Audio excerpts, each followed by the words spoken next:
তো আমি দুপুরে রান্নায় চলে এসেছি। এখানে আমি এই যে তেল দিয়ে তেলে পেঁয়াজ দিয়ে দিয়েছি। এখন পেঁয়াজটি ভেজে নিয়ে তারপরে বাকি মশলা দিয়ে দেবো। এখানে আমি চিংড়ি দিয়ে পেঁপে রান্না করব। আমি কেটে ধুয়ে পরিষ্কার করে নিয়েছি। এখানে চিংড়ি ফ্রিজে ছিল, আমি বের করে ভালো করে ধুয়ে নিয়েছি। আসসালামু আলাইকুম, কেমন আছেন আপনারা? আশা করি ভালো আছেন। আমরাও আলহামদুলিল্লাহ সুস্থ আছি, ভালো আছি। তো প্রতিদিনকার মতো আজকে শুরুতেই আমার প্রিয় প্রিয় আপু ভাইয়াদের বলে দিলাম, ভিডিও দেখা যারা শুরু করেছেন প্লিজ একটি লাইক দিয়ে ভিডিওটি দেখা শুরু করুন। আপনার একটি লাইকে আমার ভিডিওটি আপনার মতো আরও অনেক ভাই বোনের কাছে পৌঁছায় যেতে সাহায্য করবে। আর ভিডিওটি কেউ টেনে টেনে দেখবেন না, ভিডিওটি সবাই ফুল ওয়াচ করার চেষ্টা করবেন। আমিও সবার ভিডিও ফুল ওয়াচ করার চেষ্টা করি বা করি। ভিডিও টেনে টেনে দেখলে চ্যানেলের খুব ক্ষতি হয়। আমার পেঁয়াজটি আর একটু ভেজে নেব।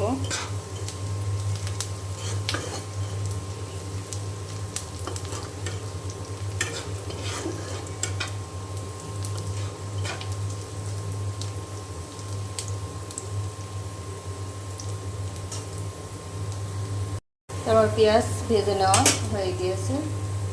অল্প পরিমাণ একটু পানি দিয়ে দিলাম।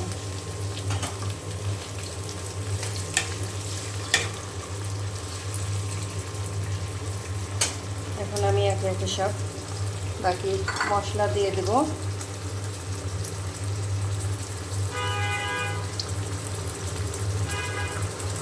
ধনিয়া গুঁড়া দিয়ে দিলাম, হলুদের গুঁড়া দিয়ে দিলাম,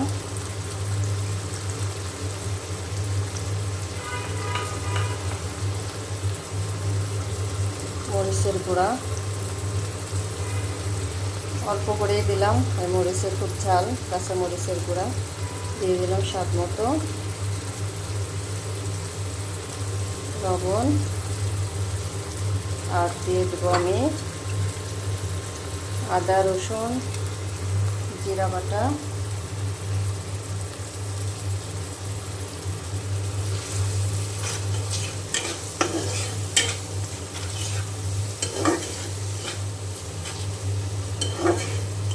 এখন মশলা খুব ভালো করে আমি কষিয়ে নিয়ে তারপরে চিংড়ি মাছ দিয়ে দেবো। তো আমার চিংড়ি মাছ কষিয়ে নেওয়া হয়ে গিয়েছে। আমি এখন পেঁপে দিয়ে দিলাম।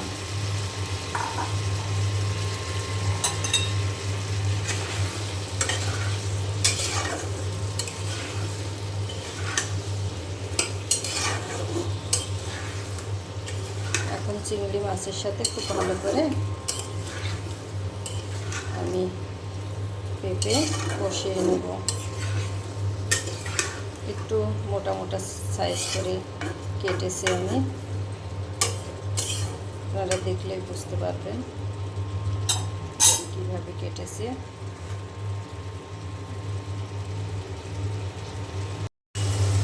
আমার পেঁপে দিয়ে চিংড়ি মাছ এই যে অনেকটাই কষানো হয়ে এসেছে।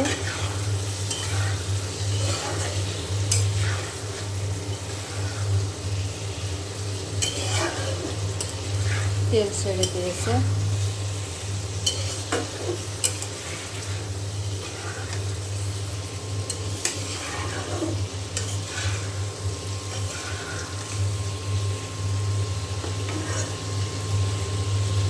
আমি আর একটু কষিয়ে নিয়ে তারপরে পরিমাণ মতো পানি দিয়ে দেবো। দেখুন তেল ছেড়ে দিয়েছে। তো আমি পানি দিয়ে দিলাম অফ ক্যামেরায়।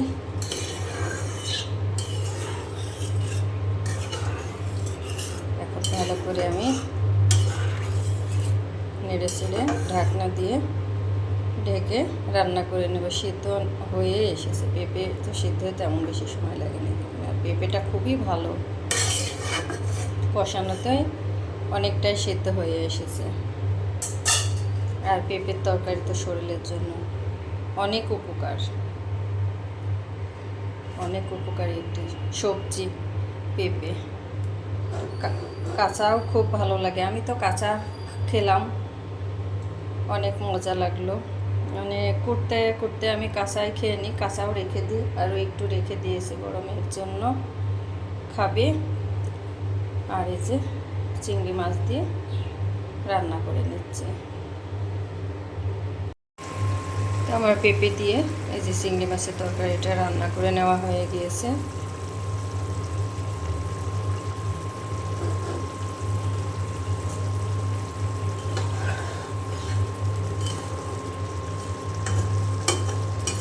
আমি এখন চুলাটা বন্ধ করে দিয়ে চুলার উপরে কিছুক্ষণ রেখে দিব, তারপরে নামিয়ে নেব।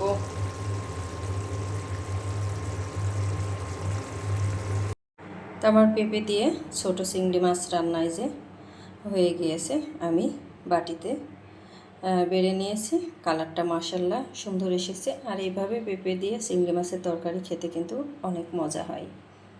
আপনারা রান্না করে একবার হলেও খেয়ে দেখবেন, খেতে কিন্তু দারুণ লাগে।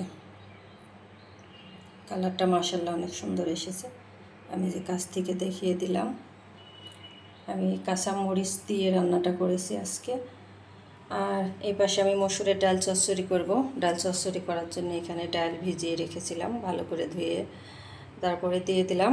আর দিয়ে দিলাম অল্প পরিমাণ রসুন বাটা, জিরা বাটা, ধনিয়া গুঁড়া, আর হচ্ছে হলুদ, স্বাদমতো লবণ, কাঁচামরিচ, আর রসুন কুচি, পেঁয়াজ কুচি, আর সরিষার তেল। এখন আমি হাত দিয়ে মাখিয়ে তারপরে পরিমাণ মতো পানি দিয়ে চুলায় বসিয়ে দেব। এটা খেতেও কিন্তু অনেক মজা লাগে। তো আমি এখন হাত দিয়ে অফ ক্যামেরায় মাখিয়ে বসিয়ে দেব। পরিমাণ মতো পানি দিয়ে আমি এই যে চুলায় বসিয়ে দিয়েছি। এখন এই যে বলক চলে এসেছে, তো হতে বেশি একটা টাইম লাগে না। আর খুব অল্প মশলাতেই ডাল চচ্চড়িটা খেতে কিন্তু অনেক মজা লাগে। ডাল চচ্চড়িটা হয়ে গিয়েছে, আমি এখন নামিয়ে নিব।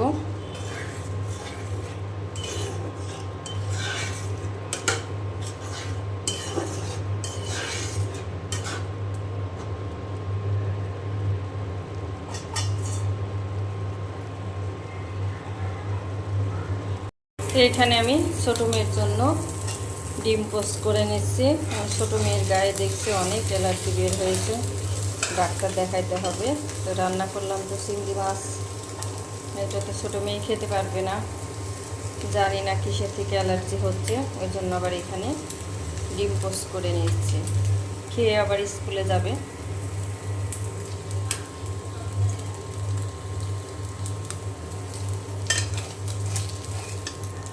খুব ভালো করে কুসুমটা ভেজে নেব, নরম থাকলে খাবে না, নরমটা পছন্দ করে না। তো আমার দুপুরে রান্না শেষ হয়ে গিয়েছে। এখানে যে চিংড়ি মাছ দিয়ে পেঁপের তরকারি, আর এখানে যে মসুরের ডাল চচ্চড়ি, আর এখানেতে যে ভাত রান্না করে নিয়েছি। আর ছোটো মেয়েকে ডিম পোস্ট করে দিলাম, ও ভাত খেয়ে নিয়েছে। আর এখানে আমি এই যে দুধ বসিয়ে দিলাম জাল করে নেওয়ার জন্য।